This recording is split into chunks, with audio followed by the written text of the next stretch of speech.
Boa noite a todos, mais uma vez nesta sexta-feira, 20 horas, vamos iniciar mais um estudo continuado do Evangelho segundo o Espiritismo. Agradeço a todos os presentes, é uma honra estar aqui nessa reflexão, nesse estudo com todos vocês. Vamos abrir o nosso trabalho, o nosso estudo de hoje com uma oração, a fim de que tenhamos um proveito bastante eficaz nesta noite. Pedimos ao nosso Mestre, nosso Divino Mestre, nosso Senhor Jesus Cristo, que possa nos guiar nessa reflexão da noite, possa nos abençoar, possa nos iluminar com a sua divina luz, a fim de que tenhamos bastante proveito nos ensinos a serem refletidos nesta noite e que possamos a cada dia, a partir deste minuto, a partir de agora, praticarmos cada vez mais, com mais ênfase, com mais eficiência, os ensinamentos do nosso Divino Mestre. Assim seja. O nosso tema hoje, continuando o estudo do Evangelho segundo o Espiritismo, hoje nós trataremos do capítulo 8. Bem-aventurados aqueles que têm puro o coração. Capítulo bastante importante, como todos. Eu vou iniciar o nosso estudo lendo aqui os dois primeiros itens do Evangelho segundo o Espiritismo, que em cima dessa escritura, dessa parte das escrituras, nós iremos trabalhar nos próximos minutos. Vamos lá. Bem-aventurados aqueles que têm o coração puro. Bem-aventurados aqueles que têm o coração puro, porque verão Deus, verão a Deus. Mateus capítulo 5, versículo 8. Então apresentaram-lhe criancinhas, a fim de que ele as tocasse. E como seus discípulos afastassem com palavras rudes aqueles que as apresentavam, Jesus, vendo isso, se zangou e lhes disse: Deixai vir a mim as criancinhas, e não as impeçais, porque o reino dos céus é para aqueles que se lhes assemelham. Eu vos digo em verdade que quem não receber o reino de Deus como uma criança, nele não entrará. E as tendo abraçado, as abençoou, impondo-lhe as mãos. Marcos capítulo 10, versículos 13 a 16. Então, muita coisa, como sempre, em poucas palavras, o Mestre nos deixa muita coisa para reflexão e para o nosso dia a dia, para o nosso aprendizado.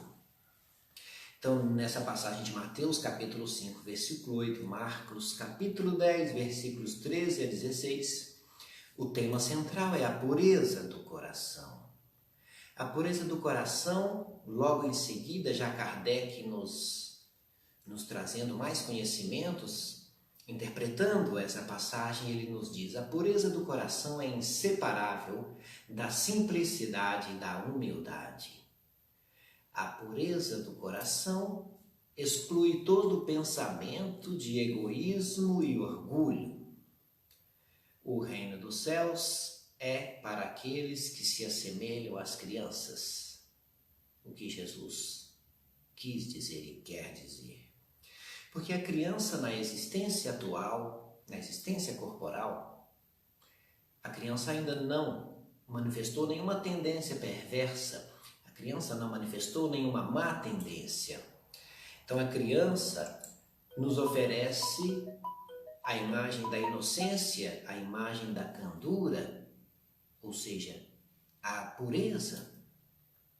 Então Jesus toma a criança como emblema, toma a criança como modelo de pureza e simplicidade.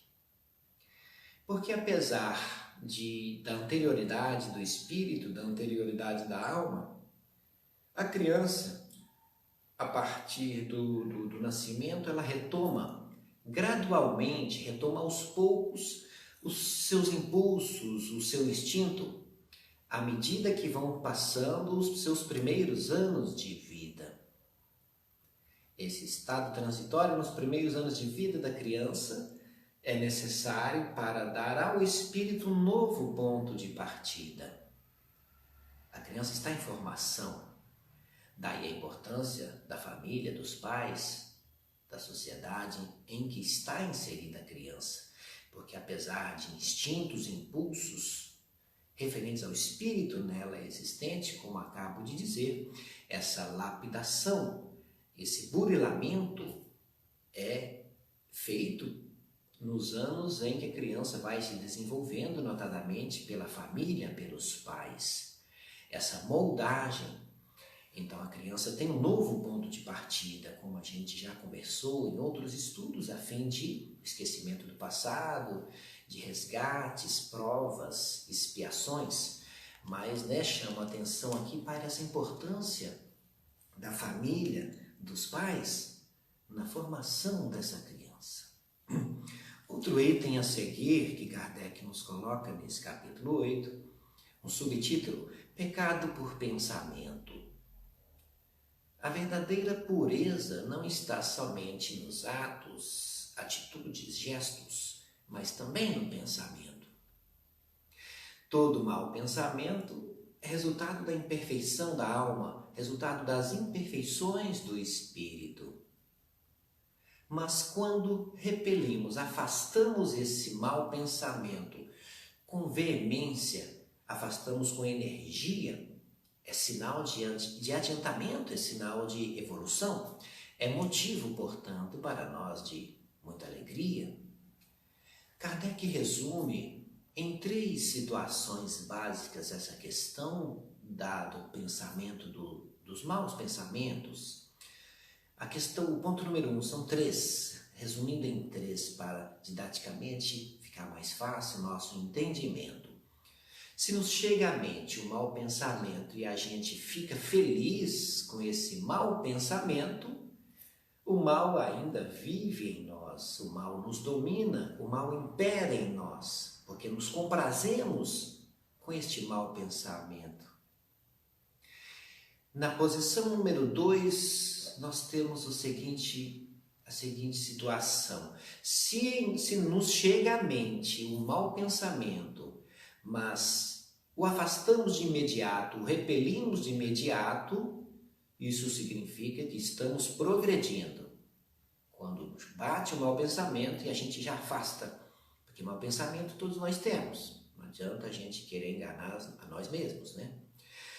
Posição número 3, situação número 3, esclarecida por Kardec. Se o mal nem chega ao nosso pensamento, se nós nem pensamos coisas maldosas, coisas erradas, isso significa que o progresso já está realizado. Então somos espíritos de luz, somos espíritos puros. Essa é a posição 3.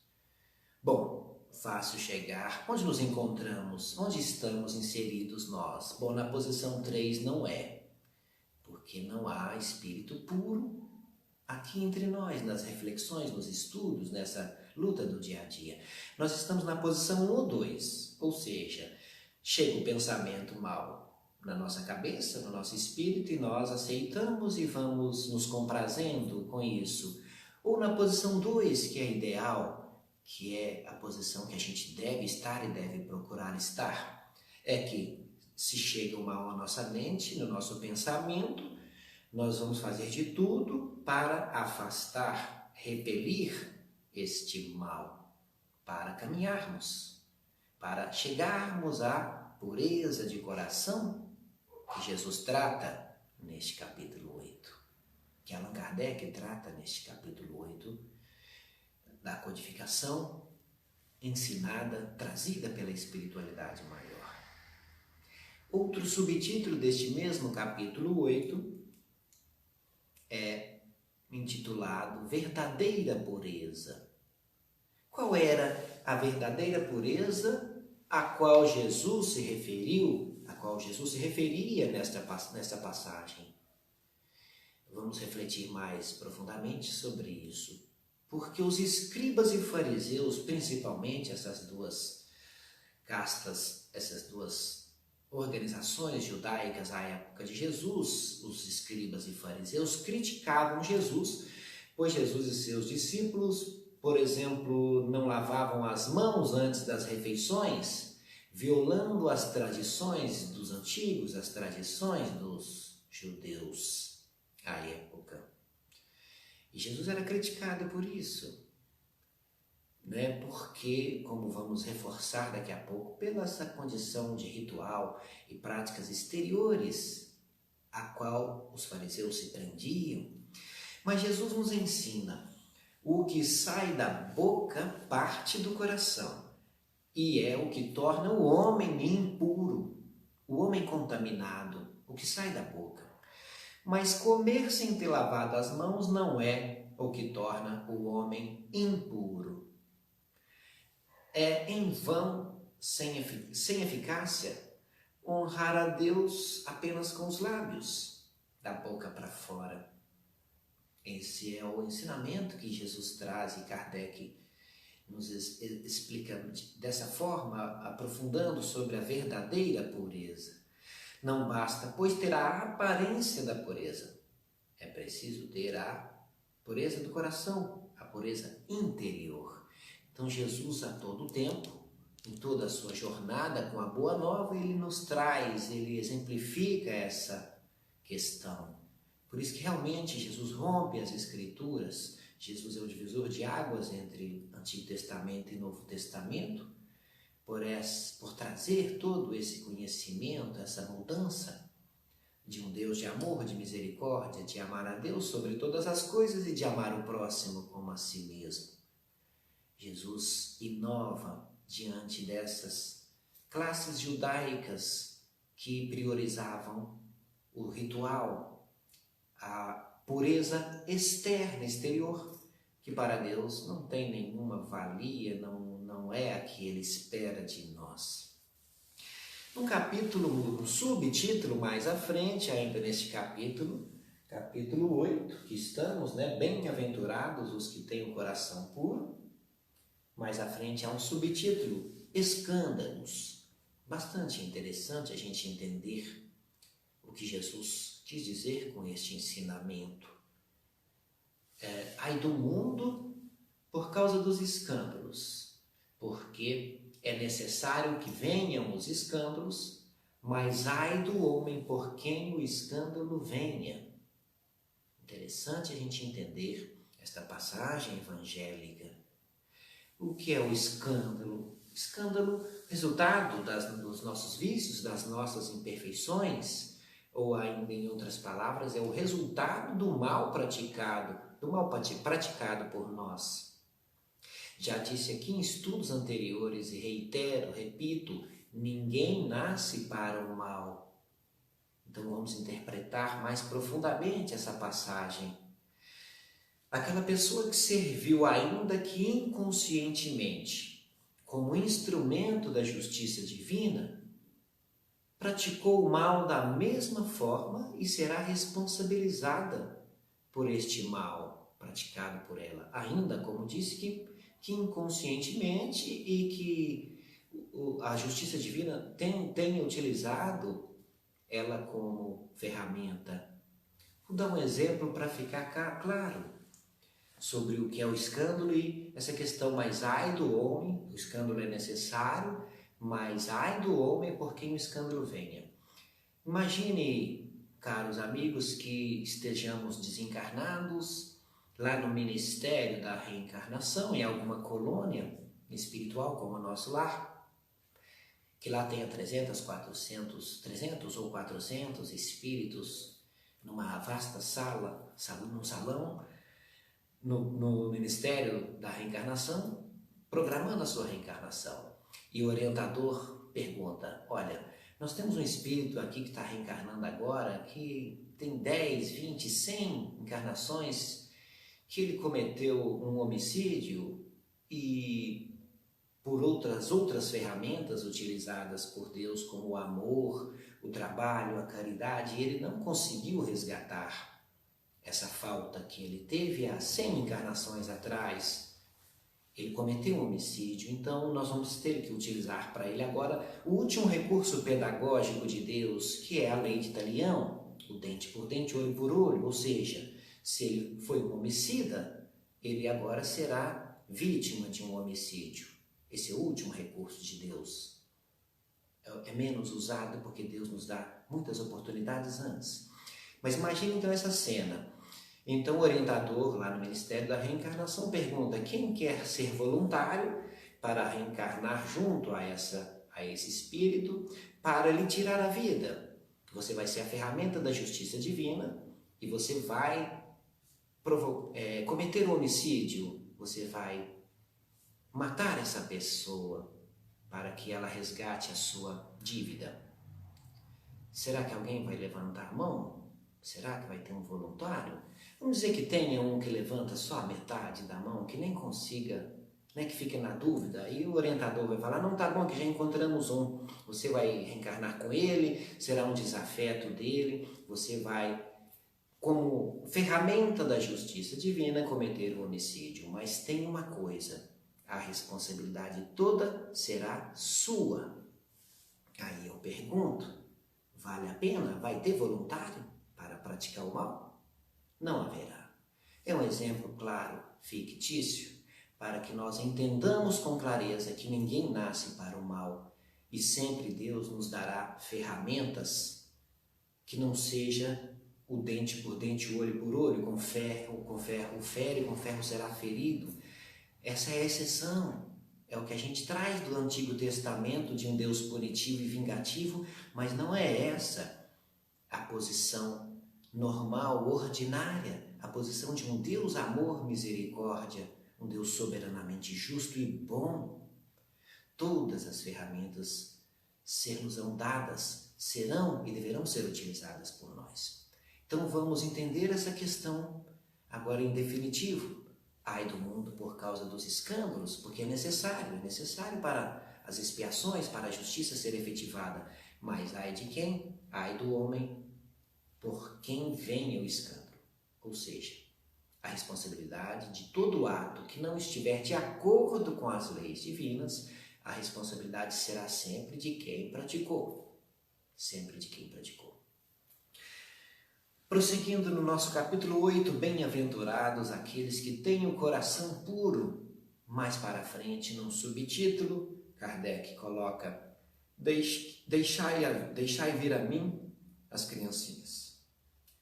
O que o nosso Divino Mestre nos deixa de ensino nessa passagem?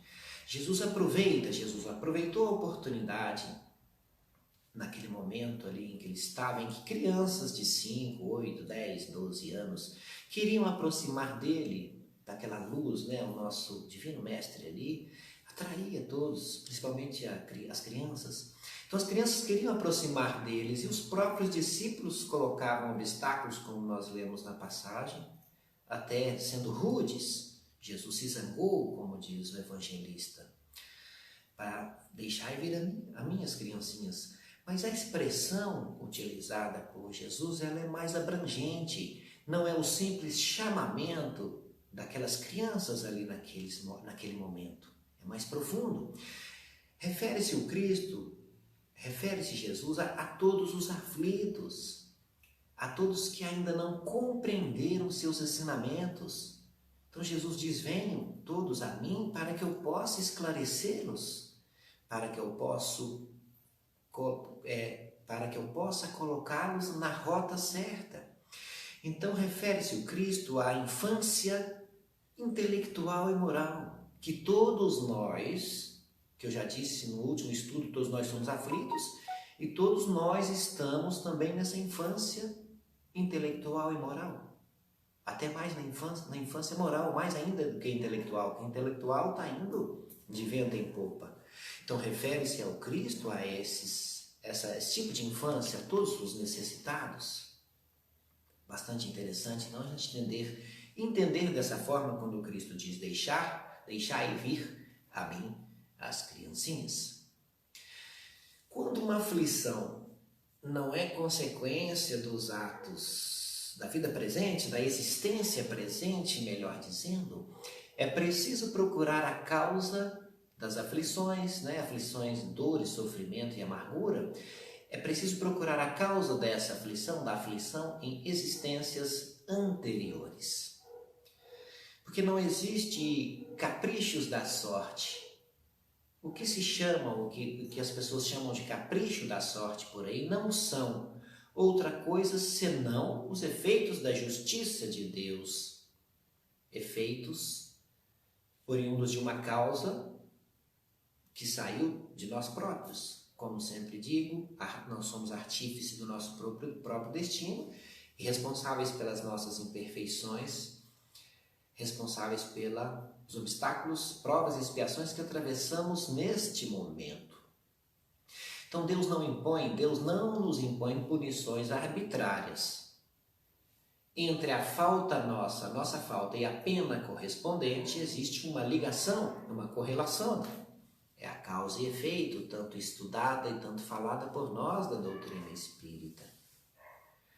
Assim, quando Cristo afirma nesse mesmo capítulo, Cristo faz essa afirmação, quando ele afirma que é melhor arrancar um dos nossos olhos, se esse olho é motivo de escândalo, ele quer nos ensinar que nossos males, nossos defeitos devem ser bruscamente afastados, repelidos, o quanto antes possível, pois as consequências podem ser severas, podem ser piores do que ter um olho só, uma mão só. Jesus usa isso, claro, em sentido figurado, mas é justamente para termos essa percepção. As consequências de atos equivocados podem ser severas, e o mal menor é certamente abrir mão agora de conquistas materiais, priorizando conquistas morais, priorizando conquistas espirituais. Vamos interpretar dessa forma, é uma delas, dessa passagem do Cristo em relação a é melhor arrancar um olho se esse é motivo de escândalo. Interpretação bastante interessante, né? Vejamos que numa passagem curta do Cristo a gente tem inúmeras reflexões, elucubrações a serem feitas. E não só uma interpretação, várias. Eu trago algumas aqui para a nossa reflexão da noite. Boa noite a todos que já estão aí. Não consigo ler as letrinhas pequenas, mas estou vendo já muita gente compartilhando. Obrigado aí por participarem do estudo da noite conosco. Continuemos então, você que está chegando agora, estou vendo que algumas pessoas estão chegando agora nesse momento. Nós estamos no capítulo 8, Bem-aventurados aqueles que têm o coração puro. Capítulo 8 do Evangelho segundo o Espiritismo. Continuando a nossa reflexão, nós temos que procurar estreitar os laços com Deus, estreitar os laços com o Criador. Ter uma percepção, um enfoque de um Criador, de um Deus, não apenas transcendente, ou seja, não apenas de um Deus que está além, acima de nós. Essa é a posição de Deus como perfeição absoluta? Sim, mas a gente tem que ter também a percepção de um Deus imanente. O que é um Deus imanente? É um Deus que está perto de nós, que está dentro de nós, dentro de suas criaturas, porque Ele é onipresente, Ele está em todo lugar. É a perfeição absoluta, transcendental, sim, mas é um Deus muito próximo, é um Deus muito próximo de nós.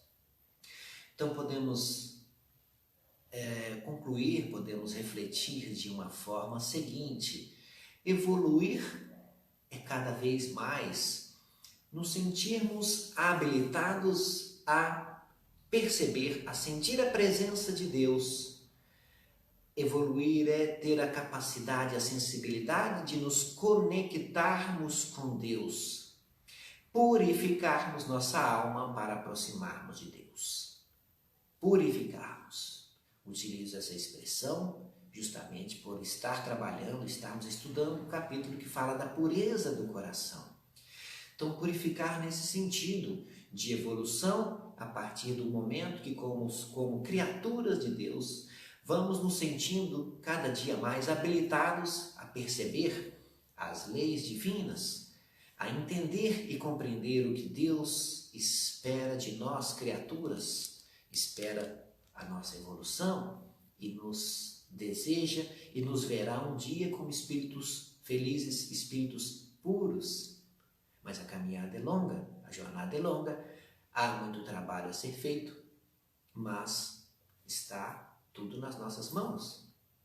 Nós temos como fazer, trilhar essa caminhada, fazer esse roteiro.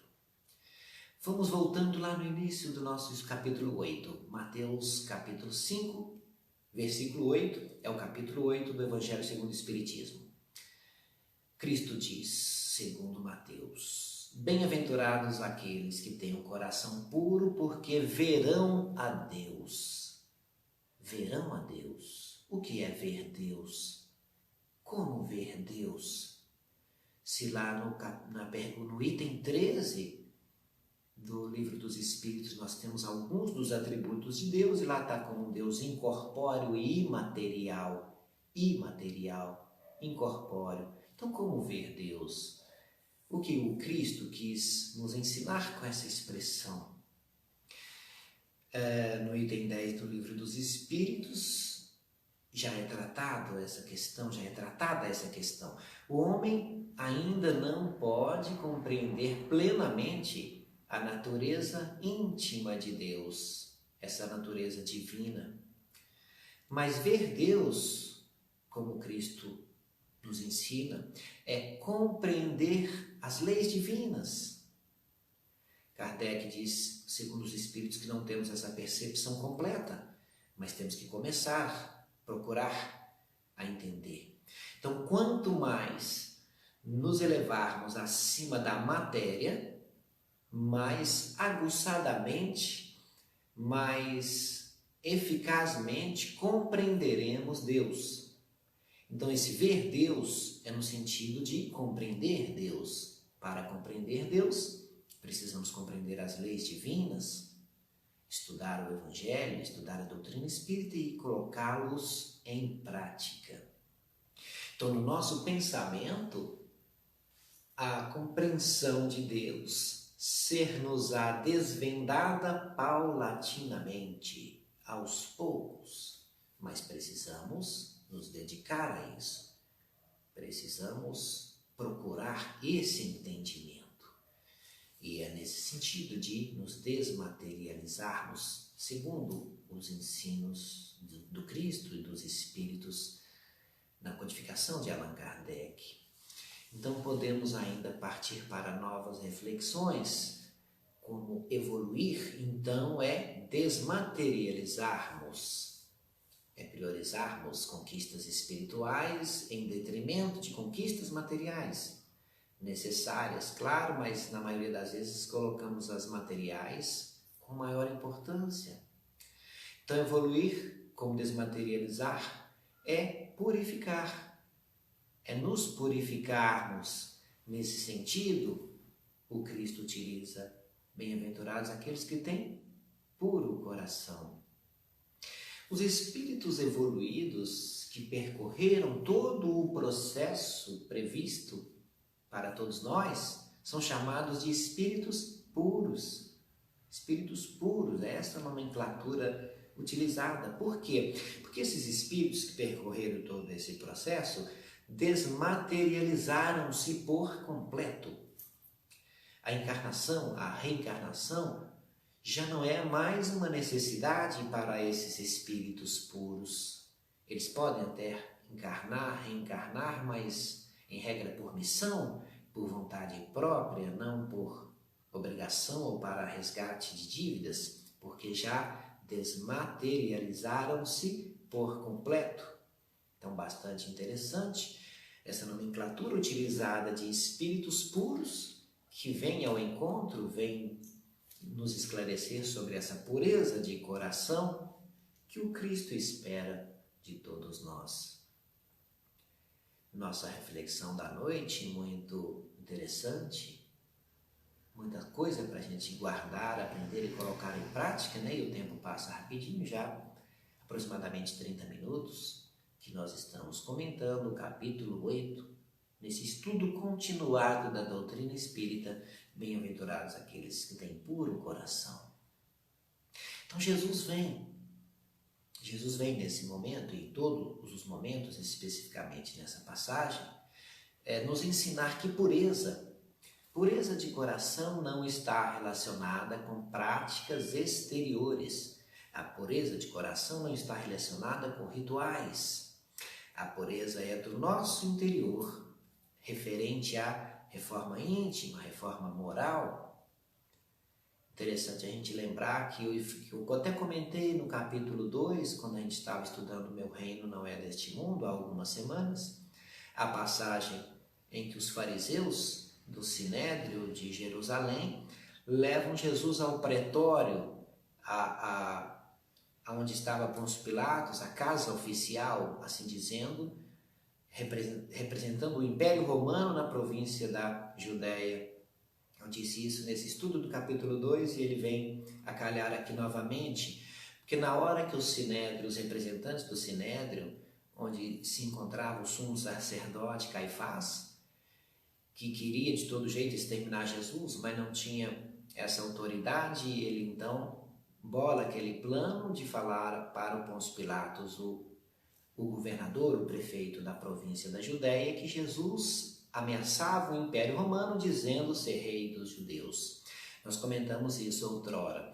Mas o interessante aqui para nós associarmos ao nosso estudo é que quando eles entregam Jesus a Pôncio Pilatos, os representantes do Sinédrio, os fariseus, eles não querem entrar, eles não entram no pretório, só Jesus entra, porque eles tinham se ritualizado, eles tinham feito o seu ritual de pureza para a festa da Páscoa que se aproximava. Olha que contrassenso. Entregam Jesus numa covardia, coisas que nós já conhecemos a história, né?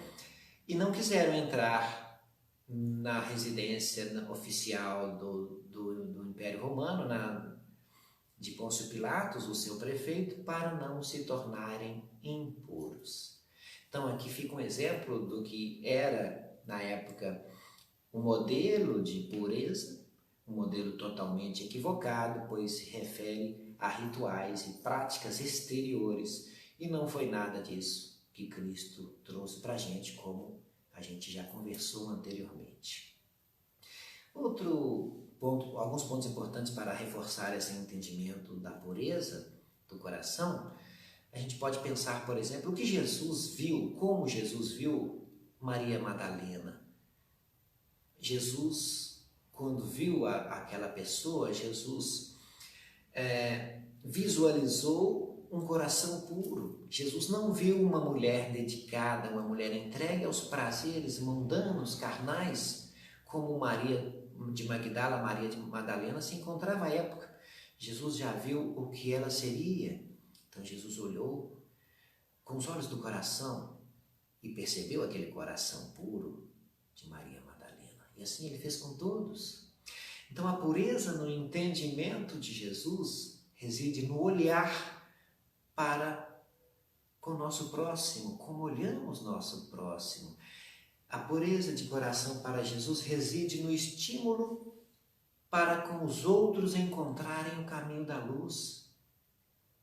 Então, quando nós estimulamos outros a trilharem o caminho do Cristo, nós estamos olhando para essa pessoa com a pureza do coração, com os olhos do Espírito, não com os olhos físicos. E ainda que entendamos que essas pessoas ainda não trilhem esse caminho, como Jesus fez com Maria Madalena, a gente precisa imaginar o que ela vai ser amanhã.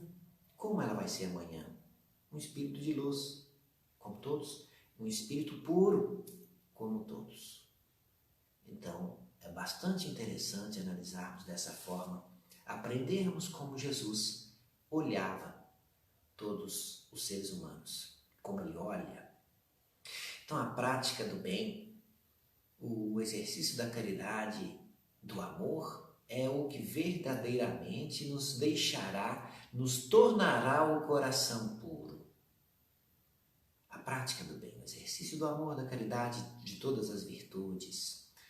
Podemos lembrar do Paulo de Tarso, que vem também a calhar com o nosso estudo da noite.